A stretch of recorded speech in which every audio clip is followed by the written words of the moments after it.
On a une élève, Aurélie, qui me dit qu'elle va bientôt partir au Japon. Elle part 2 semaines en école de langue et elle va loger dans une famille d'accueil.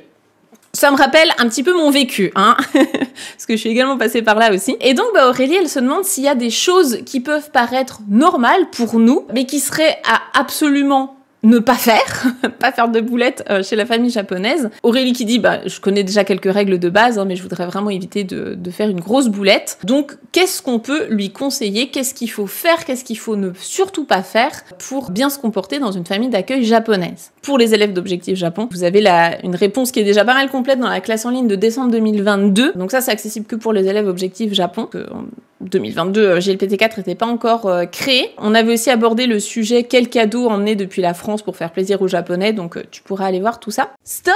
Si tu regardes cette vidéo, c'est probablement que tu prévois un prochain voyage au Japon. Je suis ravie pour toi et je te souhaite vraiment d'en profiter du mieux possible, mais pour en extraire le maximum et avoir la plus belle expérience possible de manière authentique et connectée avec les Japonais, eh bien, je ne peux que te recommander d'acquérir les bases de la langue. Si tu as besoin d'aide, j'ai créé un guide pour débutants que tu peux télécharger gratuitement via le premier lien dans la description. Ce guide, il te donnera toutes les bases à maîtriser en vue de ton voyage, donc les phrases typiques, comment construire justement tes premières phrases, le vocabulaire et les kanji essentiels pour un voyage au Japon et comment mémoriser aussi les kanas facilement. Je t'ai compilé tout ça dans mon guide pour débutants. Il est disponible gratuitement, tu reçois ça dans ta boîte mail et tu peux le lire tranquillement. Tu peux même l'emmener directement au Japon vu qu'il est au format PDF, tu peux le glisser sur ton téléphone, ça prend pas de place dans la valise. Donc pour être sûr de ne pas oublier, télécharge-le tout de suite et ensuite reprends tranquillement ta vidéo.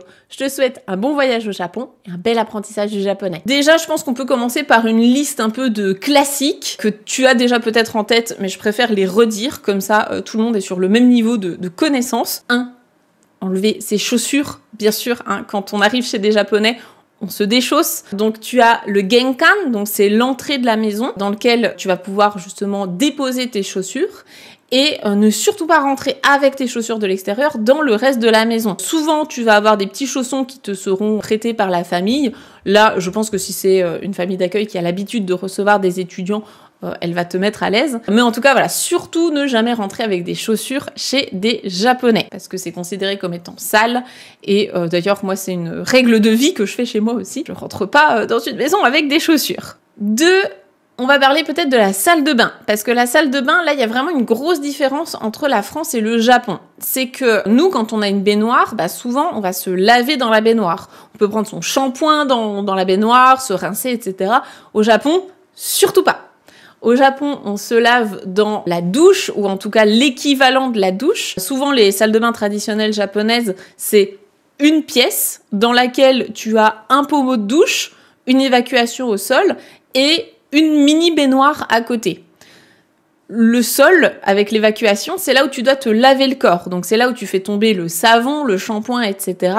Et la baignoire ne sert que à se relaxer dans l'eau. Bien se laver le corps et se rincer le savon avant de rentrer dans la baignoire.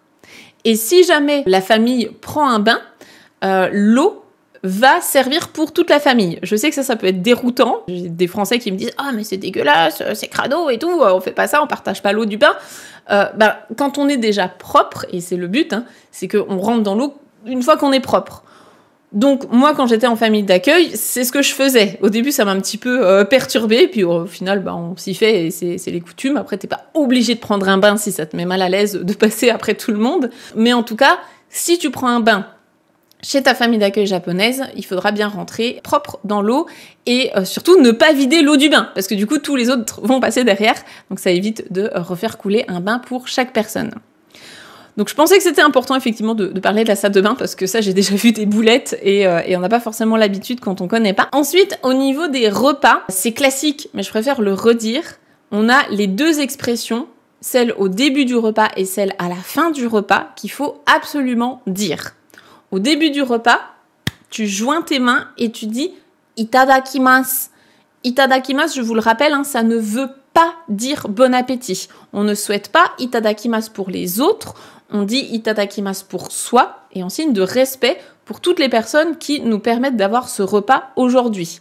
Donc en l'occurrence, dire itadakimasu, c'est remercier ta famille d'accueil de t'avoir fourni ce repas, d'avoir cuisiné pour toi, d'avoir acheté les ingrédients, etc. Donc c'est hyper important de le dire.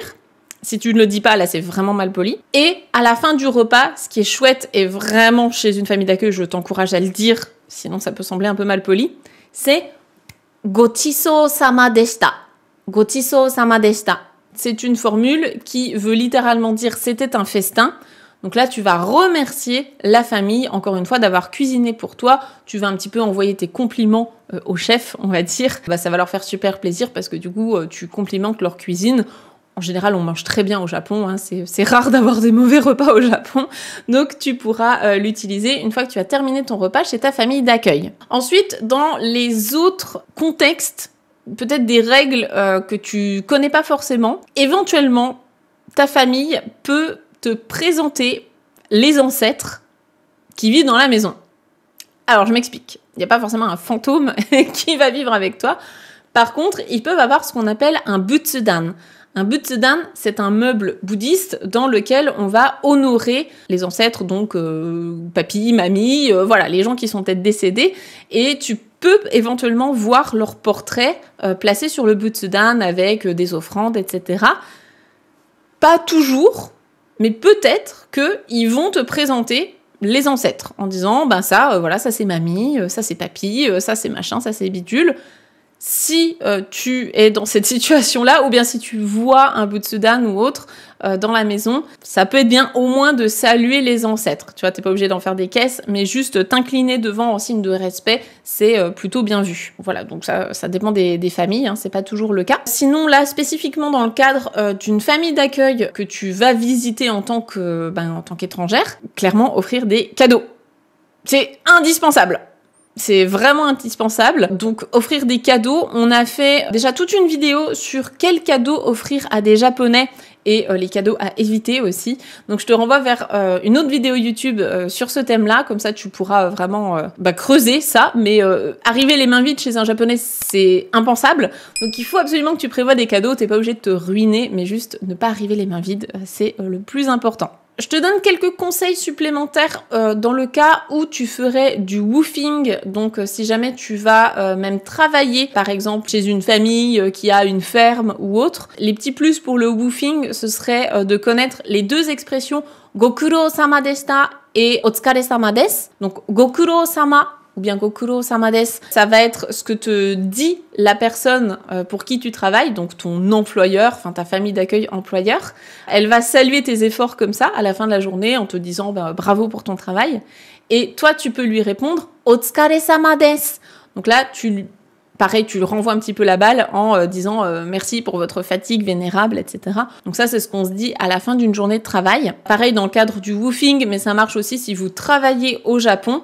Respecter les horaires de travail, ne bien sûr déjà jamais arriver en retard, mais surtout si vous pouvez arriver, j'ai envie de dire 10-15 minutes en avance, c'est encore mieux. Dans l'idéal, 10 minutes en avance, c'est bien, parce que les Japonais sont vraiment très à cheval là-dessus. En tout cas, bien sûr, il y a des Japonais qui arrivent toujours en retard. Je pense notamment à Tokyo no Jo.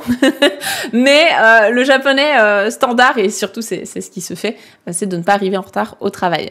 Donc déjà avec ça, je pense que ça peut t'aiguiller un petit peu. Et puis surtout, je me reconnais dans ton parcours puisque moi aussi j'ai logé dans plusieurs familles d'accueil au Japon. Notamment quand j'étais en école de langue à Fukuoka, j'ai passé 1 mois chez une famille d'accueil. Donc la suite de ta question Aurélie, c'était toujours dans ce contexte de famille d'accueil, est-ce qu'il est bien vu ou mal vu d'utiliser les expressions ittekimasu, tadaima, etc. alors que c'est pas notre vraie famille. Tu disais aussi, je suis un peu stressée à l'idée de partir toute seule, mais je suis confiante grâce à tout ce que j'ai appris dans la formation Objectif Japon, donc merci beaucoup à toi et à ton équipe. Écoute, merci déjà à toi.